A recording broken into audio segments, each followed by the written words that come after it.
Dans cette vidéo, nous allons parler de Amazon Global Logistics, AGL.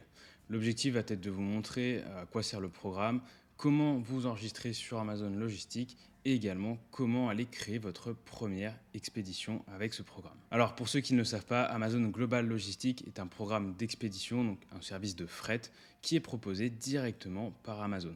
Généralement, les prix sont relativement compétitifs et ils font aussi beaucoup de promotions pour essayer d'attirer les clients sur ce service. On rentre directement dans le vif du sujet. Le but de ce tuto, c'est d'être vraiment très pratique. Donc, on a une page ici. Donc, c'est la page de présentation du programme Amazon Global Logistics. Donc, ça marche pour les US, mais également pour l'Europe. Et donc, vous pouvez en fait simplement vous rendre sur cette page. Les liens seront dans la description. Vous cliquez sur Sign Up.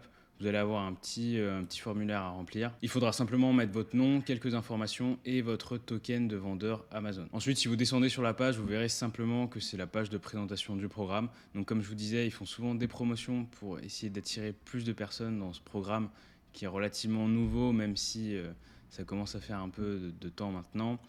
Voilà, il vous explique un petit peu pourquoi. En gros, un des principaux avantages, c'est que c'est le seul moyen d'utiliser AWD. Donc, si vous n'utilisez pas Amazon Global Logistics, vous n'avez pas accès au AWD. Donc, c'est-à-dire le système de 3PL entre guillemets d'Amazon qui permet d'aller stocker vos produits pour des tarifs plus intéressants que sur des entrepôts FBA. À la fin de la page, je vous explique un petit peu comment faire, mais finalement, c'est ce qu'on va voir dans cette vidéo, donc vous n'aurez pas besoin de regarder.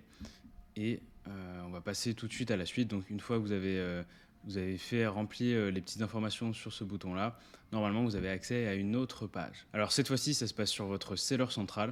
Donc, je ne sais pas si vous pouvez avoir accès à la page sans avoir rempli les informations précédemment. Pareil, je vous mettrai le lien en description, vous irez voir par vous-même. Et là, en fait, une fois que vous êtes ici, eh bien, il faut créer un profil. Donc là, vous avez un bouton Setup Profile. Et une fois que vous êtes là-dessus, vous aurez également d'autres informations à remplir. Donc, ce qui prend le plus de temps, c'est Importer of Record. Donc, expliquer un petit peu qui est l'importateur. Donc, vous êtes obligé de faire cette étape-là avant de pouvoir passer à la suite. Donc là, ce qu'il faut faire, c'est ajouter un nouveau Importer of Record, donc IOR. Là, vous cliquez sur Add a New One. Là, il va vous demander de rentrer des détails de contact. Donc, hop, moi j'en ai déjà fait un, mais là, vous avez juste à cliquer là-dessus, ajouter un contact et après là-dessus, vous êtes bon. Donc là, vous mettez le nom de votre compagnie ou vous-même, si vous êtes l'importateur. Donc généralement, si c'est par exemple pour importer en Europe, il vous faudra un EOIR, il me semble, un numéro comme ça, par rapport aux douanes. Donc si c'est vous qui avez, si vous détenez vous-même ce numéro, dans ce cas-là, ce sera vous l'importateur. Et si c'est votre compagnie qui détient ce numéro, eh bien ce sera votre compagnie. Je pense que de manière générale, c'est mieux que ce soit votre compagnie. Au moins, ça me paraît un peu plus simple. Vous appuyez ensuite sur Next. Là, c'est pour donner un droit d'utilisation à Amazon ou à d'autres compagnies d'import. Donc là, vous mettez un peu les mêmes informations. On appuie sur Next. Là, il faut mettre votre numéro de TVA et comme je vous le disais, le numéro EORI. Vous remplissez encore les informations, on passe à la suite. Vous confirmez les détails sur cette page, donc c'est un récapitulatif. Il est probable qu'il vous demande d'autres documents ou des justificatifs. Donc là, par exemple, il me demande de signer un document et de l'ajouter en pièce jointe. Bon, je ne vais pas le faire parce que vu que je fais des trucs bidons, ça risque de me causer des problèmes. Mais normalement, le processus est à peu près fini de ce côté-là, une fois que vous avez fait tout ce qu'il vous demande. Pour ce qui est du paramétrage, vous devez aussi sélectionner un moyen de paiement. Vous avez juste à cliquer ici. Alors soit vous payez en euros ou soit vous payez en yuan, donc la monnaie chinoise. J'imagine que la plupart d'entre vous, vous allez vouloir payer en euros. Et une fois que vous avez rempli ces deux étapes-là, vous êtes désormais prêt à utiliser Amazon Global Logistics. Ensuite, pour créer une expédition, eh bien, c'est relativement simple. Vous êtes sur votre seller central, vous cliquez sur FBA Inventory. Une fois que vous êtes sur votre page inventaire ou sur votre page shipment, eh bien, vous avez là, vous voyez un petit bouton Send to Amazon. Vous cliquez là-dessus et vous allez atterrir sur cette page. Une fois que vous êtes sur cette page, eh bien, vous allez voir, c'est relativement simple à utiliser. Là, vous sélectionnez donc l'adresse de votre fournisseur. Si c'est en France, c'est possible que l'option Amazon Global Logistics n'apparaisse pas. Donc là, imaginons qu'on veut faire une expédition aux États-Unis. Donc on laisse les États-Unis. Là, vous voyez, vous avez une case I want to ship with Amazon Global Logistics. Donc évidemment, on laisse cette case cochée, sinon ça ne fonctionnera pas. Et ensuite, on va venir ajouter les produits qu'on veut dans l'expédition. Donc là, on va dire qu'on veut 5 cartons, hop, ready to send. Alors une fois que vous avez confirmé le nombre d'unités que vous souhaitiez envoyer, eh bien vous allez arriver sur cette page. Donc là, vous voyez, vous avez de nouvelles options qui s'offrent à vous. Donc la première, c'est que vous gardez le mode Amazon Fulfillment Center, donc c'est le mode classique qu'on utilise tous jusqu'à présent. Et ensuite, comme je vous disais, vous avez aussi la possibilité d'utiliser AWD si vous le souhaitez. Et donc là, il faudra cliquer ici si vous avez AWD d'activer. Maintenant, vous avez 3 autres options qui vont s'offrir à vous. Alors, aux États-Unis, je sais qu'il y a les 3 options. En France, ce n'est pas toujours le cas, ou alors ça arrivera peut-être un peu plus tard. Donc, la première, c'est Amazon Global Logistics, donc c'est ce qu'on veut utiliser. Mais il y a également cette option qui est intéressante qui s'appelle Send. En fait, c'est simplement des partenaires logistiques avec lesquels Amazon travaille. Donc, c'est des sociétés de fret étrangères, il y a des sociétés chinoises, américaines, qui en fait vont proposer directement leurs tarifs dans la plateforme d'Amazon. Ça vous évite d'aller faire des devis avec plein de transitaires et assez souvent les tarifs sont vraiment bons. Parfois j'ai même de meilleurs tarifs en utilisant cette option-là que l'option Amazon Global Logistics. Donc ce que je vous recommande de faire, c'est de comparer. Voilà, vous faites les deux, vous comparez. Moi généralement je prends un petit calepin, je note le prix de chaque option. Je fais quelques mathématiques et normalement après on arrive à trouver en fait là où est le meilleur prix. Et la dernière option, bien entendu, c'est d'utiliser votre propre transporteur. Donc si vous avez déjà quelqu'un avec qui vous travaillez, eh bien, vous pouvez aller obtenir des devis là où vous le souhaitez et faire à peu près comme d'habitude, donc ce que vous faisiez jusqu'à présent. Pour ce premier exemple, on va rester sur Amazon Global Logistics. Donc si on descend un petit peu, là, il nous parle des inbound placement options. Donc ça, c'est quelque chose qu'on a aux États-Unis. En fait, on paye pour qu'Amazon répartisse notre stock dans les différents entrepôts. C'est assez sympa, ça fait toujours plaisir de payer. Et là, vous voyez, vous allez avoir différentes options. Donc, si vous pouvez remplir un container entier, forcément, vous paierez moins cher et c'est plus intéressant. Mais la plupart d'entre vous, ça sera probablement un container, un LCL, donc Less Than a Container Load. Donc, vous cliquez ici. Là, vous allez devoir sélectionner la ville d'origine. Donc là, vous avez différentes options. Il n'y a pas tout, mais généralement, il y a les plus gros ports. Donc là, vous voyez, il y a Shanghai, Xiamen, Ningbo. Donc, c'est les ports les plus gros. Donc, on va dire Xiamen. Là, vous avez l'Incoterm, donc vous pouvez choisir celui que vous préférez.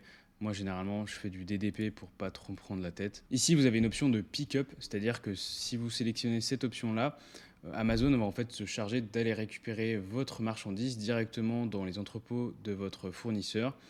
Et ça vous évite, vous, de devoir trouver quelqu'un qui aille livrer la marchandise au port le plus proche. Donc pareil, si vous ne voulez pas vous prendre la tête, cette option n'est pas très très chère généralement. Bon, forcément, vous pouvez trouver moins cher ailleurs, mais ça vous demandera de trouver quelqu'un qui aille récupérer votre marchandise jusque chez votre fournisseur pour aller l'envoyer au port, pour qu'ensuite Amazon la récupère. Donc, généralement, moi, je prends ça, je paye un peu plus. Et après, vous sélectionnez la monnaie dans laquelle vous souhaitez payer. Donc là, vu que c'est sur les États-Unis, ça sera en US dollars. Mais sinon, vous pouvez avoir l'option euro. Là, vous cliquez sur Update Shipping Cost. Et vous voyez, on a une estimation du prix. Donc même si vous ne souhaitez pas aller jusqu'au bout de la procédure et que vous souhaitez simplement avoir un devis ou une estimation, eh bien, vous pouvez exactement faire la même chose. Et une fois que vous êtes à cette étape-là, eh bien, vous vous arrêtez, vous notez simplement les deux prix que vous avez là. Vous les notez quelque part, vous allez voir ailleurs si vous pouvez avoir de meilleurs prix. Et si finalement ces prix-là étaient les meilleurs, vous pouvez revenir, pas trop tard après parce que les prix vont changer, et sélectionner l'option qui vous intéresse le plus. Là, il vous fait un petit récapitulatif en vous disant voilà, ceci c'est un devis. Il faut aussi inclure tout ce qui est taxes, donc ça c'est pas encore pris en compte. Là, en plus, à l'heure où je tourne cette vidéo, il y a eu la Trump tax de 20% en plus qui est tombée récemment. Et si vous passez par Amazon Global Logistics, vous êtes quasiment sûr à 100% de vous taper cette taxe.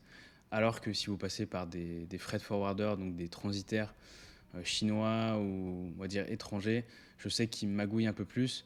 Et donc potentiellement, vous pourriez éviter peut-être cette taxe supplémentaire qui peut entraver vos marges et ne pas faire très plaisir au porte-monnaie. Ensuite, il va simplement vous demander le nom de l'importateur. Donc ça, c'est ce qu'on a rempli précédemment, si vous vous souvenez, dans l'inscription. Donc là, vous remettez, vous sélectionnez en fait le bon profil. Et ici, c'est pareil, vous vérifiez bien que ce soit le bon importateur qui soit sélectionné. Et ensuite, là, vous avez une petite description du produit à faire. Donc voilà, vous vous mettez à quoi correspond le produit. Et également, pour utiliser AGL, il vous faudra 2 documents à disposition. C'est des documents basiques, mais c'est vraiment important que vous les ayez sous la main. Donc ce sera la packing list. Donc ça, c'est généralement ce que votre fournisseur vous donne pour transmettre au transitaire. Et également la facture commerciale, donc commercial invoice. Une fois que c'est bon, vous acceptez les charges et vous confirmez l'envoi. Rapidement, pour avoir un deuxième petit exemple, donc cette fois-ci, on ne va pas faire Amazon Global Logistic, mais on va utiliser Send, donc les partenaires d'Amazon, pour vous montrer que ça peut être intéressant. Donc là, vous voyez, j'ai sélectionné cette option-là. Ici, donc c'est vrai que c'est assez nouveau maintenant aux États-Unis. Donc Amazon nous force à séparer nos envois en plusieurs envois pour payer moins cher. Sinon, ils nous facturent en fait, si on envoie tout dans un seul entrepôt, on paye des frais de placement service fees pour qu'Amazon justement redispatche notre stock. Là, vous sélectionnez si vous voulez par bateau ou par avion. Pareil au niveau du pick-up, vous sélectionnez si le prestataire doit récupérer la marchandise chez votre fournisseur ou si c'est votre fournisseur ou quelqu'un d'autre qui livrera la marchandise à l'endroit donné. Donc si vous faites du Xworks, la meilleure option forcément c'est le pick-up. Comme ça, vous vous embêtez pas trop non plus. Et là, vous pouvez sélectionner donc, qui va être l'importateur de la marchandise. Donc ça peut être vous, mais ça peut être aussi la société de fret. Donc généralement, il y a des frais en moins. Je ne sais pas exactement ce que ça change légalement, ce point-là. Ce serait intéressant de savoir, mais je sais que ça coûte moins cher. Donc généralement, c'est cette option-là que j'utilise. Une fois que vous cliquez sur ce bouton-là, vous allez obtenir des devis de différentes sociétés. Nous voici sur les différentes propositions. Donc là, vous voyez, on a les différents prestataires. Donc on a Linktrans, Drinkfang, Newco, etc. Et donc on a les dates de livraison estimées. Donc on peut avoir on peut avoir des livraisons rapides, donc du fast boat ou du slow boat, donc des livraisons moins rapides du coup. Et là, vous voyez, hop, on a du 19 mai, on a du 7 mai, donc on a différents... forcément, plus ça va être rapide, plus ce sera cher. Mais vous voyez, la différence de tarif n'est pas énorme et parfois, c'est clairement moins cher d'utiliser cette option. Donc, ce que je vous conseille, comme je vous l'ai dit précédemment, c'est tout simplement de comparer. Et si par exemple, une de ces options vous intéresse, eh bien là, vous cliquez sur Book, Linktrans ici. Et ensuite, vous acceptez tout simplement les frais. Vous cliquez sur hop, ici, j'accepte les termes et conditions. Et ce sera bon. Généralement, ce qu'ils vont faire ensuite, c'est qu'ils vont vous contacter par email pour vous demander une énième confirmation et également des documents si besoin ou s'il y a des questions qui restent en suspens. Et après, ils vont directement contacter votre fournisseur, s'arranger avec lui pour définir une date de récupération de la marchandise. Et après, voilà, vous n'aurez plus grand chose à faire. Généralement, ils vont également s'occuper d'ajouter les numéros de suivi sur le seller central. Donc ce sera directement updaté là-dessus. Donc vous aurez tout à disposition. Et après, vous serez facturé en fait directement sur votre compte seller central si vous avez les fonds. Et sinon, ils vous enverront une facture par email. C'est tout pour cette vidéo sur Amazon Global Logistic. J'espère que ça a pu vous aider à créer votre première expédition. Si vous n'êtes pas encore ultra serein, eh bien j'ai créé un petit guide dans la description où j'ai essayé de répertorier les plus grosses erreurs à éviter. Également, je vous ai mis les sites utiles, comme par exemple le site pour trouver ses HS codes. Généralement, on galère un petit peu à savoir à quoi notre produit correspond. Donc j'ai essayé de vous répertorier les ressources les plus intéressantes. Vous pouvez le télécharger, c'est gratuit. Et si vous avez encore des questions après ça, n'hésitez pas à laisser un petit commentaire et j'essaierai de vous répondre le plus rapidement possible. On se retrouve très bientôt pour une nouvelle vidéo. Pareil, abonnez-vous à la chaîne, petit like, machin truc bidule, la charité, vous connaissez. Et portez-vous bien d'ici là. C'est tout pour cette fois. Cassez-vous.